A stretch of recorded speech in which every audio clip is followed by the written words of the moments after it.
Halo guys, kita ketemu lagi di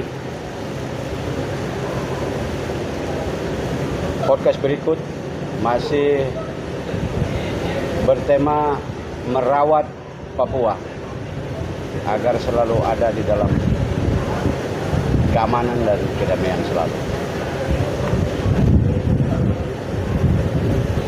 Tokoh kita ini Bapak Ronald sama Ketua DPRD Kabupaten Pegunungan Bintang. Denis Tablo.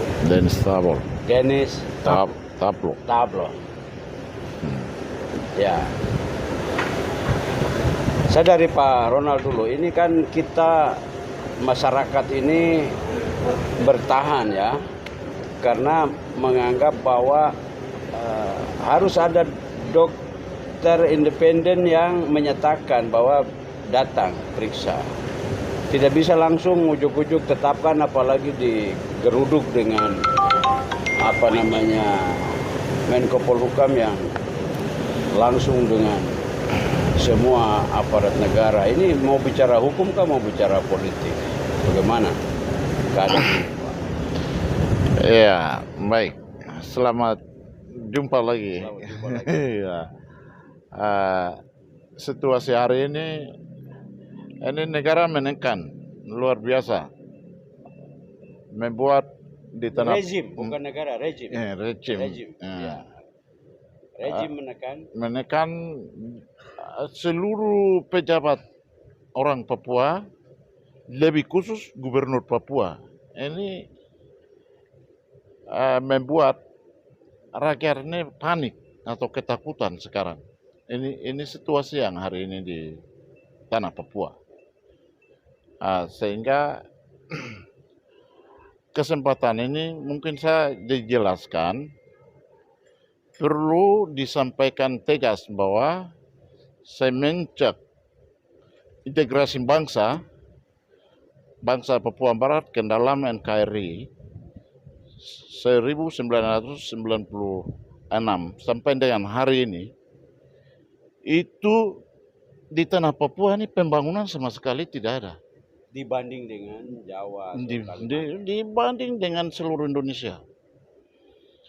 Tapi tokoh yang hari ini rakyat mengenal, seorang Gubernur Lukas NMB membangun bukti dan nyata di tanah Papua. Sudah hari ini dibandingkan dengan seluruh Indonesia, sudah rakyat hari ini nikmati hasil ini. Lalu pernyataan yang Jakarta kalau secara manusia, NKRI melihat Lukas NMB adalah seorang tokoh, seorang big man, orang Melanesia, orang Papua. Perbedaan ini dia dilakukan dan 20 tahun mempertahankan NKRI di tanah Papua. Dan hasilnya nyata. Seharusnya Republik ini beri penghargaan yang terhormat untuk Lukas NMB. Ternyata hari ini di media publik atau seorang menteri bunuh karakter langsung. Akhirnya rakyat berteriak dan marah. Namun hanya mengatasnamakan orang Papua, kelompok A atau B atau si nama Wenda atau si nama Aso atau si ini tidak benar. Tidak benar. Orang Papua itu baku iri biasa di sini. Itu iri biasa di dalam kandang ini. Ya. Itu soal biasa. Tapi secara global untuk ketahanan NKRI yang hari ini terjadi, Lukas NMB orang hebat dan hari ini sudah bukti. Oleh karena itu saya minta kelompok apapun yang kriminalisasikan untuk antara orang Papua dan Papua hari ini stop. Dan kita harus lawan Jakarta. Jakarta harus melihat kita orang Papua mempertahankan di dalam negara Republik ini untuk membangun yang luar biasa Lukas. Ini yang kita harus hargai, Pak Lukas. Baik guys, ini kita beralih ke Pak Ketua DPR, Pak Denis Tablo. Pak Anies Baswedan juga sama di KPK kan, sama juga Ketua P3 Jawa Barat, yaitu Bupati Bogor, sama. Ini kira-kira ada masalah apa di Republik ini? Jadi sebagai politisi dan ada di sistem pemerintahan di tingkat daerah, melihat bahwa ada skenario dari pihak-pihak berkuasa untuk mengintimidasi dan mematikan karakter untuk kepentingan 2024 untuk secara nasional. Salah satunya Pak Lukas NMB. Pak Lukas NMB ini satu figur utama partai politik lebih khusus di Demokrat di Papua. Makanya ini menjadi satu penghalang atau batu sandungan buat para pemangku kepentingan di 2024. Ini menjadi satu opsi yang kami rakyat dan sejumlah pendukung SEP-LE kami lihat. Tapi ada beberapa hal yang menjadi catatan untuk dapat sebagai sebagai pemuda dan juga masyarakat Papua yang mau sampaikan kepada teman-teman saat ini menyangkut SEP-LE. Pertama, saya minta dengan tegas kepada pihak-pihak orang Papua yang mengatasnamakan kelompok agama, kelompok pemuda, stop hari ini. Di mana kapasitasmu? Jangan kumpul 1-2 orang dan menjual Lukas atau tokoh-tokoh orang Papua di sini. Kapasitasmu apa dan apa yang engkau buat di tanah Papua? Dari 3 juta pendukung Lukas itu 80% di tanah Papua. Dan ada bukti. 2 kali Lukas di OTT oleh KPK, 2 kali masa tumpah ruah di kota Jayapura. Berarti Lukas dicintai oleh rakyat karena ada hal positif. Selama kita berintegrasi dengan pemerintah Republik Indonesia dari tahun 63, kepemimpinan Lukas itu memberikan harum bagi mata Papua, Indonesia dan dunia. Berhasil beliau. Pembangunan di Jayapura 5 tahun pertama luar biasa. Pendidikan orang Papua bisa sekolah di bawah konteks otsus, bisa sekolah sampai di luar negeri. Terus bilang Lukas korupsi. Lukas ini pejabat yang sudah 20 tahun jadi pemimpin di negeri ini, di Papua. Dana 1 miliar itu kecil bagi Papua. Itu dia mantan pejabat. Harus asal dananya dari mana? Dan hari ini kami rakyat bingung. Pengusaha yang kirim uang itu dari mana? Siapa dia identitasnya? KPK harus transparan sebagai lembaga independen. Harus transparan sampaikan bahwa atas nama orang ini mengirim uang berobat ke Lukas. Jangan justifikasi Lukas NMB sembarangan. Karena beliau ini ada sedang sakit dan beliau ini seorang gubernur. Apalagi gubernur di Papua. Sementara Menko Polhukam bilang dana 1.000 triliun mengalir ke Papua dan dana dari 500 itu separuh 50% yang digunakan oleh Lukas dan korupsi main judi. Mana fakta dan bukti dibuktikan? Sumber dananya dari mana?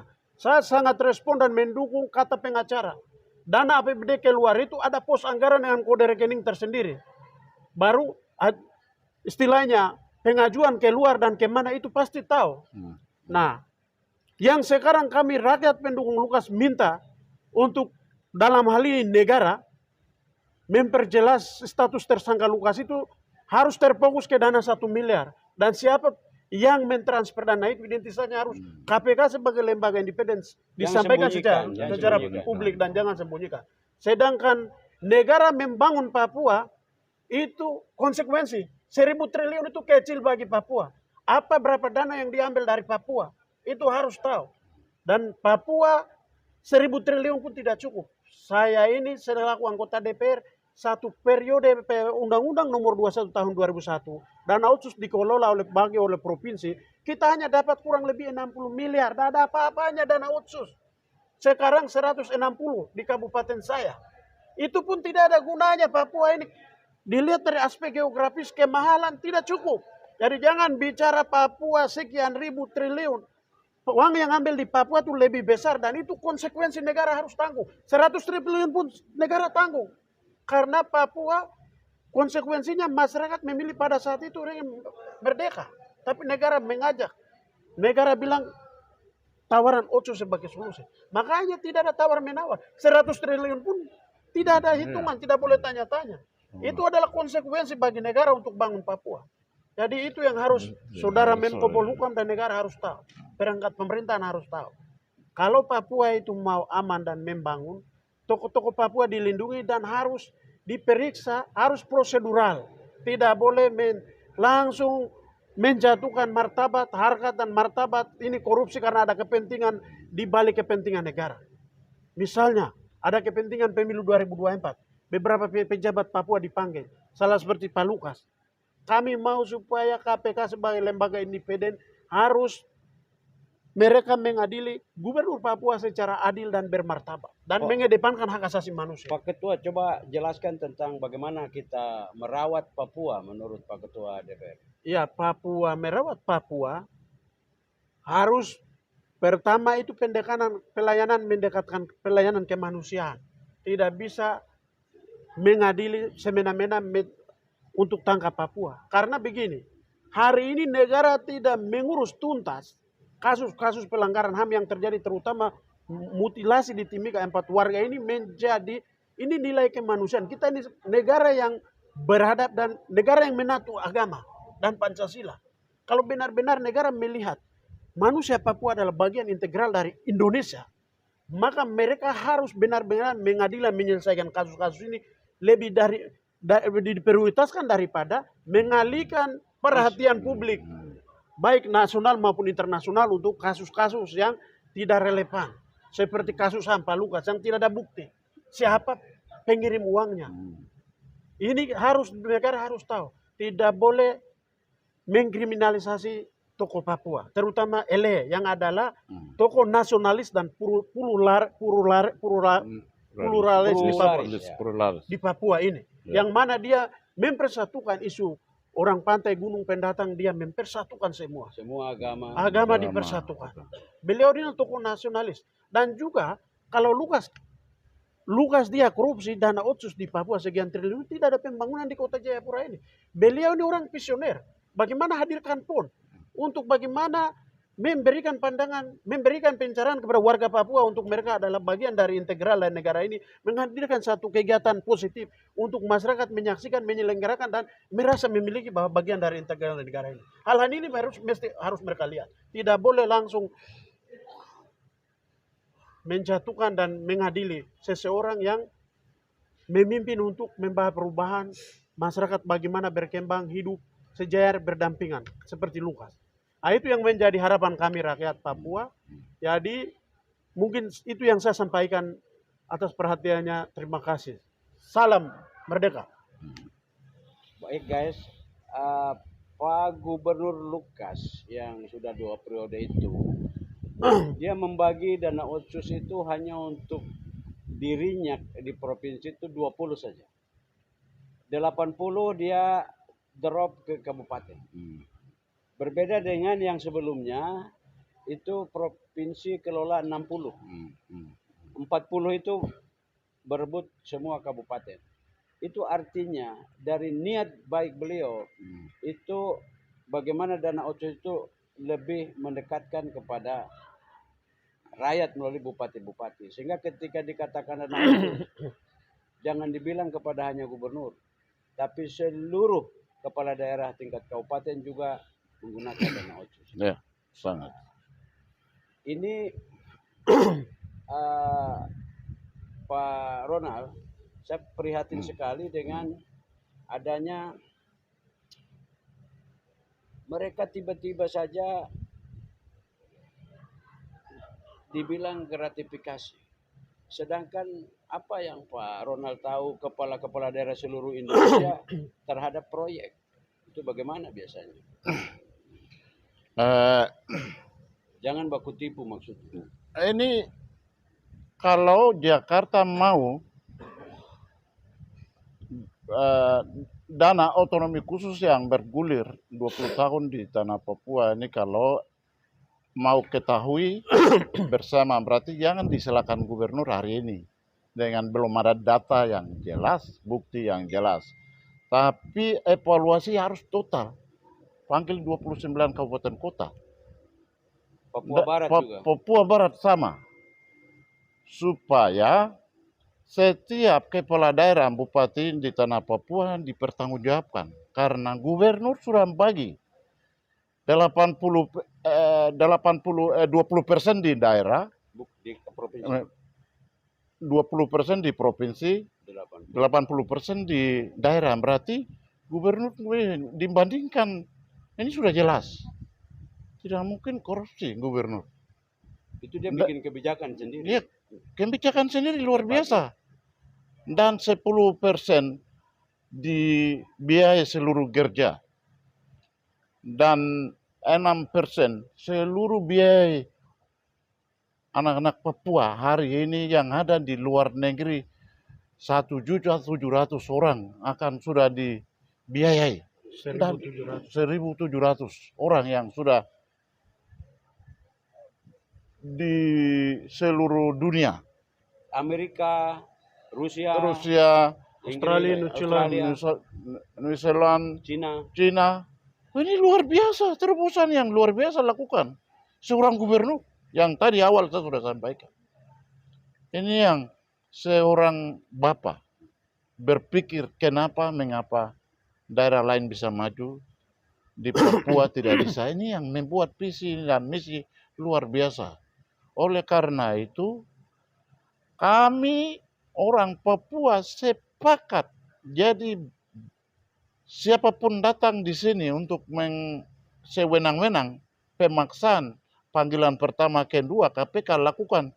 Tapi harus kemanusiaan ini harus ada. Kami kooperatif untuk seluruh proses hukum. Itu kami tahu. Tapi kemanusiaan hari ini, Bapak Lukas adalah hari ini sakit. Dia cukup menjaga negara NKRI Kesatuan Republik Indonesia ini. Membuat beliau hari ini tekanan yang luar biasa, kesakitan. Dan sudah terbukti. Beliau punya tim kesehatan medis sudah kemarin dilaporkan di Jakarta sudah jelas. Sekarang secara manusia KPK utusan datang ini harus melihat di Koya. Dokter independen. Dan bahwa kami tidak akan menipu. Karena ini gubernur seorang 20 tahun kalau sudah kerja punya kekayaan. 1 miliar ini bisa dipertanggungjawabkan. Itu masuk logika. Oleh karena itu kami kader Gubernur Lukas NMB Partai Demokrat di tanah Papua kami siap untuk pertanggungjawabkan semua ini. Tapi jaminan kesehatan diutamakan. Tidak boleh main-main dengan kami sudah mengabdi negara ini lalu dibalas dengan kejahatan hari ini tidak boleh. Itu yang kemanusiaan ini kami minta. Dan kami sudah siapkan keluarga utama Bapak Gubernur Lukas NMB 40 orang itu keluarga dekat dan seluruh simpatisan sudah siap 24 jam jaga di sana. Itu jaminan. Jaminan negara harus buat tertulis. Setelah itu lalu bisa negosiasi seperti apa kita bisa selamatkan nyawa Bapak Lukas NMB. Karena Lukas adalah sudah membangun di tanah Papua sehingga berakhir dengan jabatan terakhir juga dengan terhormat. Tidak bisa dengan cara-cara hari ini lakukan negara Republik Indonesia ini. Terima kasih. Jadi guys, terutama mungkin kalau nonton konten ini Pak Mahfud harus memahami Pak Mahfud itu dari Pak Gus Dur. Pak Gus Dur itu ada di hati orang Papua karena merah putih kibar di atas, di bawah bintang kejora lebih kecil.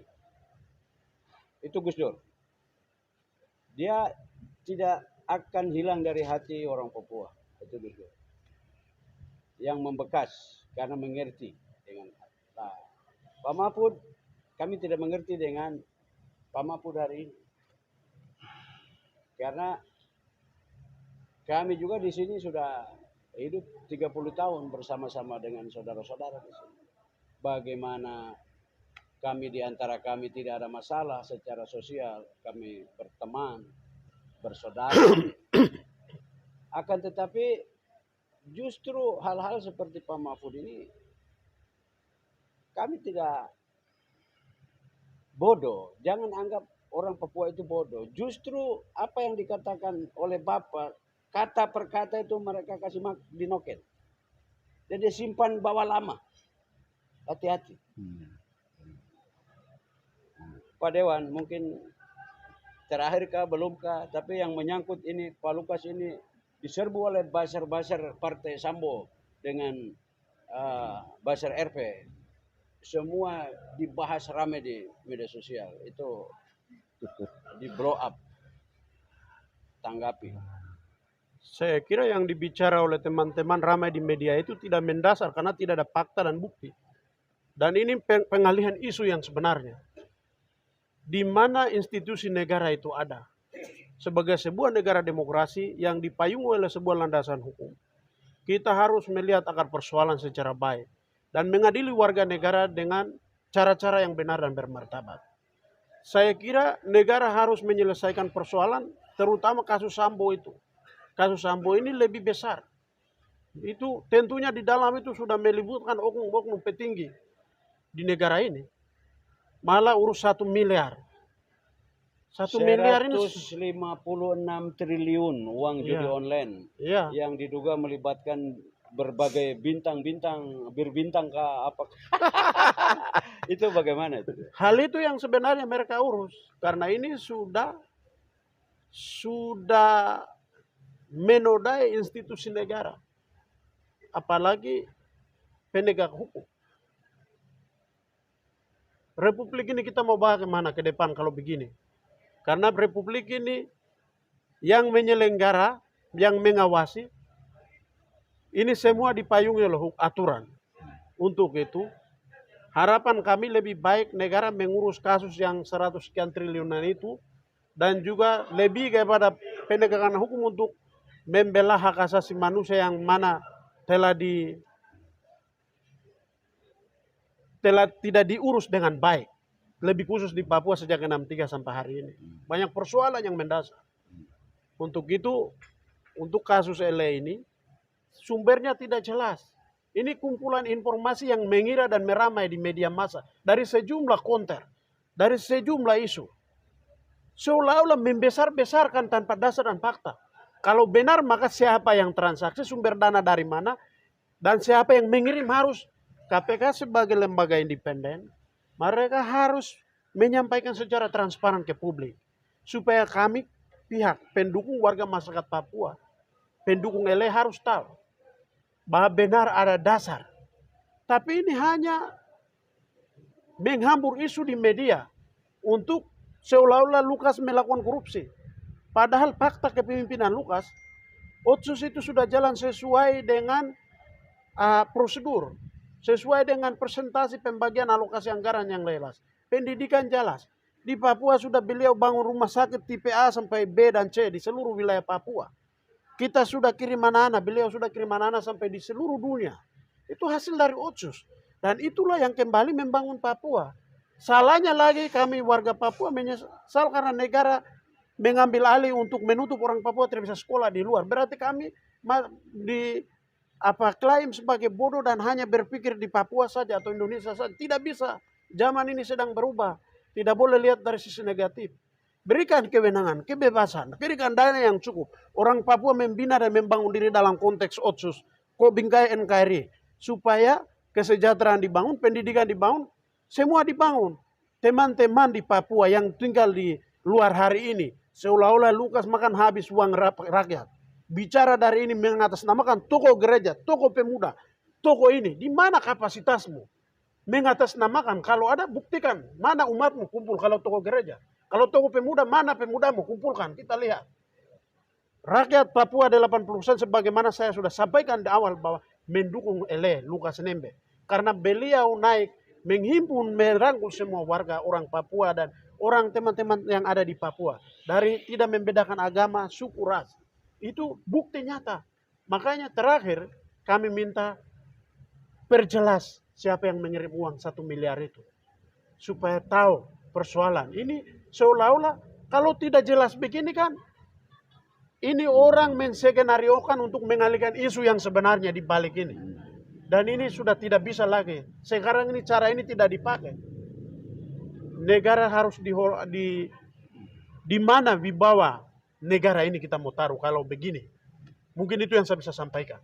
Terus satu pertanyaan Pak Dewan, di Papua ini kan pengalaman yang Pak Dewan tahu, yang saya tahu ini dari kepala daerah yang sudah berhenti itu hampir seluruhnya itu kembali rakyat biasa, tidak punya apa-apa karena rakyatnya juga bersandar bersama dengan pimpinannya. Itu gimana? Artinya dia punya uang juga hanya ke rakyat, dia tidak punya apa-apa lagi gitu. Kita di Papua ini rasa primordial maupun rasa sosial itu tinggi. Yang perlu negara tahu. Jadi siapapun sampai gubernur 2 periode tidak pernah ada simpan sesuatu. Hanya jabatan saja, siap hormat, gerak habis. Tidak ada aset apa-apa pun. Karena orang Papua ini hidup berkerumunan, hidup berkolaborasi, hidup membantu, melihat satu sama lain. Itu kehidupan orang Papua. Makanya tidak boleh ada semena-mena dia korupsi. Harus lihat fakta dan bukti. Serta kalau bilang dana, saya kira KPK itu lembaga yang menangani bidang ini pasti sudah tahu uang itu dari mana. Kalau memang mereka punya data, ya sampaikan aja supaya publik tahu. Kalau didiamkan, pasti memperkeruh situasi dan nanti berbagai multitafsir dan persepsi akan muncul. Makanya kita juga bilang berarti kalau tidak ada dasar, tidak ada fakta, berarti kami bilang ada pihak ketiga turut bermain di belakang layar untuk kepentingan-kepentingan biasa di Republik ini. Terutama 2024, garis bawah begitu. Bung Ronald, Bung Jenderal, ini pertanyaan terakhir juga. Terakhir ketemu Pak Gubernur, kabarnya bagaimana? Saya juga mau dengar, mau lihat juga, tapi belum sempat ke sana. Beliau dia sakit karena kakinya sebelum KPK dipanggil tanggal 5 itu kan Mendagri sudah diizinkan untuk harus berangkat berobat di luar negeri, Singapura. Ternyata tahan seperti ini membuat sampai beliau tekanan sudah tinggi. Sampai kaki sebelah sudah begak. Dan beliau sampaikan, saya sudah membangun 20 tahun jaga NKRI ini. Dan saya tidak pernah korupsi. Saya kaya punya rakyat. Saya sudah bukti sudah bangun di tanah Papua ini sudah nyata bukti sudah orang Jakarta sudah tahu. Tapi hari ini dorang lakukan ini pasti di sisi politik yang dia skenariokan sekelompok orang atau sekelompok partai politik yang untuk membuat supaya saya ini harus dibunuh karakter. Iya kan kalau seandainya guys Pak Lukas itu sembuh, ada juga ingin untuk ke Wapres dari Demokrat karena AHY kan masih muda. Untuk istilahnya ikut menjadi nominasi pilihan-pilihan sebagai tokoh-tokoh yang ada. Seperti itu. Ini ya kami sangat mengucap syukur pada Tuhan. Mudah-mudahan Bapak beri kesembuhan yang luar biasa dengan kondisi hari ini. Maka pasti kami kader Partai Demokrat pasti dalam muscap akan diputuskan, pasti akan usul menawarkan kepada calon siapapun di sekarang kan Nasdem, Nasdem PKS sama Demokrat itu cukup 20% sudah menyatakan Anies sebagai presiden. Tapi Aniesnya kan KPK tangkap juga. Pak Lukas juga ditangkap karena mau jadi wakil di situ. Berarti ini negara ini bukan negara kerajaan. Negara ini negara demokrasi. Oleh karena itu setiap punya partai politik punya kepentingan. Siapapun mencalonkan diri, pasti rakyat Indonesia ini memilih kader siapapun yang harus tampil. Tapi dengan cara-cara model begini, kita tidak bisa. Ya, di kalangan publik itu menyebutnya ada Partai Sambo yang menguasai alat-alat negara. Mungkin terakhir, silakan Pak Dewan. Partai Sambo ya? Ya, Partai Sambo yang luar sekarang, biasa Pak, ini saya baru dengar nih. Rakyat ini sudah bicara. Ada Partai Sambo yang nanti, yang ini, gerakan ini, alat-alat negara itu di tangan dia. Sebenarnya itu sudah keluar dari konteks kebangsaan kita. Bangsa kita yang itu di mana nasionalisme kita. Kita ini negara besar dengan latar belakang sejarah yang berbeda, dari Sabang sampai Merauke, terdiri dari suku bangsa. Dengan demikian kalau ada indikasi seperti itu, saya kira itu sudah ada muncul untuk perpecahan dari nasionalisme kita. Karena sebagai warga negara, siapapun berhak untuk mencalonkan diri dan dipilih. Itu negara yang menganut asas demokrasi. Kenapa kalau ada satu partai yang menjadi partai komunis, partai yang ingin menguasai dan haus akan kekuasaan? Tidak bisa, kita kan negara demokrasi. Harus lihat dari capability and capacity. Ada keluar dari mulut salah satu anggota DPR, nggak tahu itu partainya partai apa, yang mengatakan TNI itu gerombolan. Ini kan bagaimana? Sementara orang yang mengatakan ini tidak bisa ditangkap. Iya. Itu bagaimana? Sebenarnya beliau harus diadili. Harus diadili. Karena ini sudah mendiskreditkan integritas lembaga TNI yang adalah pertahanan depan keutuhan negara kesatuan Republik Indonesia. Kedaulatan teritorial Indonesia. Tapi dibilang gerombolan. Gerombolan. Tidak bisa. Itu kan tidak etis sebagai seorang politisi. Harusnya ditangkap secara hukum. Ya, dia diadili dan dipertanggungjawabkan karena TNI adalah salah satu instrumen negara yang berperan aktif untuk mengamankan keutuhan wilayah negara kesatuan. Penting dan strategis. Dan penting dan strategis.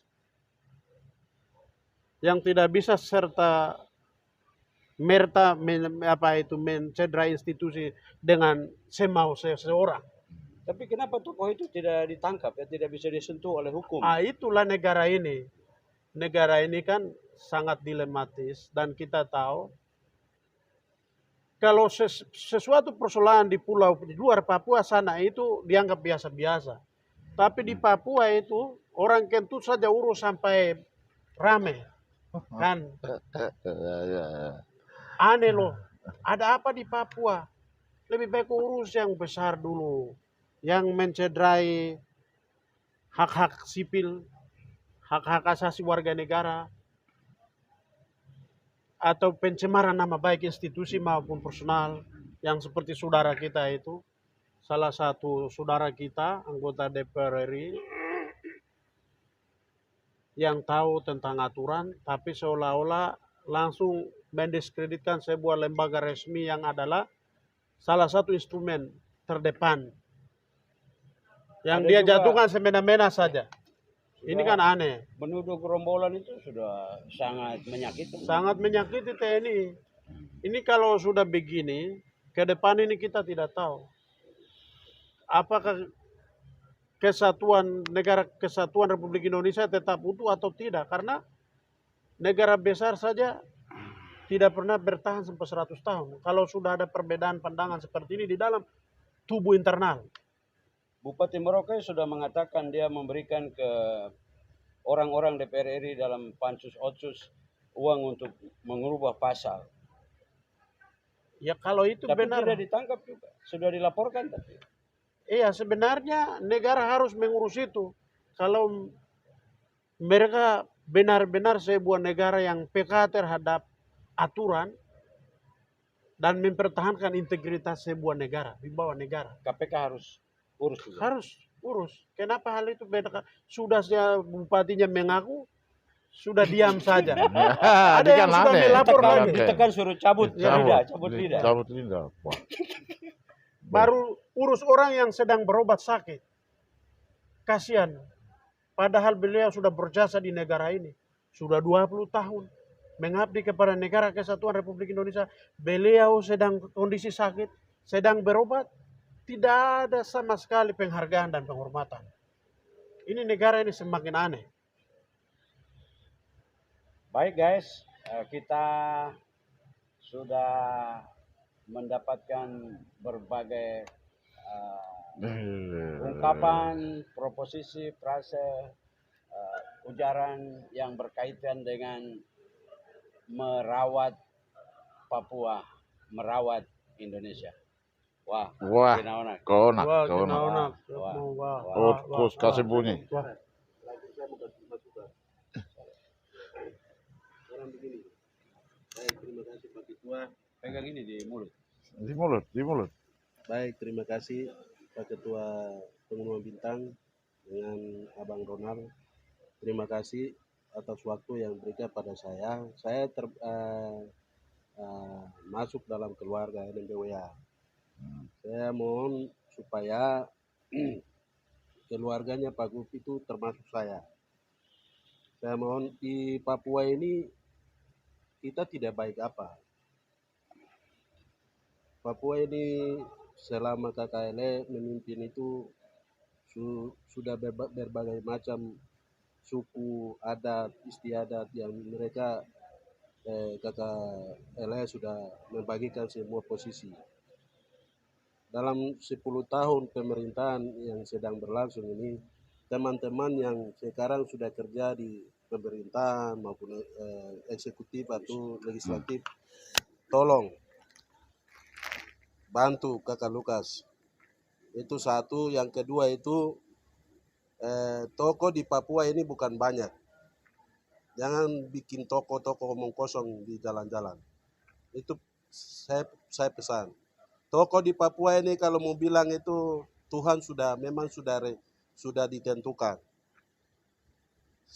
Dari kandungan kami, dari rahim mama kami itu sudah memang Tuhan sudah rancangkan. Seperti KKLE, seperti KKJT, Pak Jontabo, termasuk kakak Baswebu, Freddy Numberi, Japsalosa Almarhum. Mereka ini adalah Luba Gepse. Mereka ini abang-abang kami ini yang termasuk mereka ini tokoh. Jangan bikin toko-toko jalanan yang mengatasnamakan toko pemuda lah, toko agama, toko apa, yang bikin yang di media omong kosong banyak. Kami mohon kalau memang KKLE itu kalau tokoh, tolong teman-teman yang bikin toko-toko tipu-tipuan itu berhenti. Supaya pemimpin-pemimpin kami yang ke depan setelah KKLE berakhir masa jabatan, kita sama-sama menjaga nama baik mitra mereka. Mereka punya konsep ke depan untuk membangun Papua ini. Dan itu satu. Yang kedua itu teman-teman dari non Papua juga kita tidak baik apa. Selama NKRI ini sudah masuk ke Papua sudah masuk dalam bingkai NKRI. Kami sudah pernah membuat sesuatu. Pokoknya jadi DPR wakil bupati pun sudah pernah. Bahkan bupati juga pernah. Jadi mohon supaya saya ke Jakarta sana tidak mungkin saja di RT juga. Kalau datang di negeri saya di sini tuh jangan bikin toko-toko tipu-tipuan di sini. Kalau mau membangun NKRI, mau membangun negara ini atau di Papua ini dengan baik, coba mendukung KKLE. KKLE itu sudah teruskan Indonesia punya mau apa. Dia sudah teruskan. Dan kebijakan juga selama 10 tahun ini sudah menentu. Jalan trans saja Papua ini semua terhubung. Itu programnya nasional. Di seluruh Indonesia, seluruh Papua ini sudah terhubung semua. Dari wilayah selatan, wilayah Mepago, Lapago sudah terhubung. Dari kabupaten-kabupaten itu sudah terhubung. Sudah terbukti di Papua ini. Jadi kalau mau menjatuhkan akhir-akhir masa jabatan kakak saya, lebih baik berhenti. Saya juga tidak pernah mendapatkan kesempatan untuk kakak Ele. Kakak Ele itu saya punya kakak. Lukas NMB adalah saya orang Kembu. Saya lahir besar di Gatini. Tapi saya tidak pernah. Nus Wea, teman-teman Julian Wea, Nus Wea yang kepala badan sekarang keuangan itu teman saya. Lahir sama-sama. Tapi Kar masih kaki abu sampai sekarang. Saya kaki abu. Tadi Tolikara. Tapi tidak pernah selama 5 tahun saya tidak pernah naik. Jadi kakak bupati, beberapa bupati yang ada di 29 kabupaten kota ini, tolong bantu kakak lah. APBD itu, dana otsus itu dia sudah bagi itu, banyak itu. 80 dengan 20 itu. Coba bantu kakak dia. Baik guys, ini mungkin satu tambahan sedikit bahwa kalau saya di Jawa itu memori yang ada di dalam pikiran saya tentang tanah saya itu hanya sebatas tanah warisan orang tua atau saya mungkin beli-beli sedikit. Tapi di Papua itu tanah adalah tanah ulayat yang begitu menghampar luas yang ada di dalam memori setiap anak-anak Papua. Seperti itu. Sehingga memang ada banyak kita perbedaan. Jangan lihat Papua dengan kacamatamu di tempatmu, tapi lihatlah Papua dengan hati seperti Gus Dur. Sepakat? Sepakat. Ya.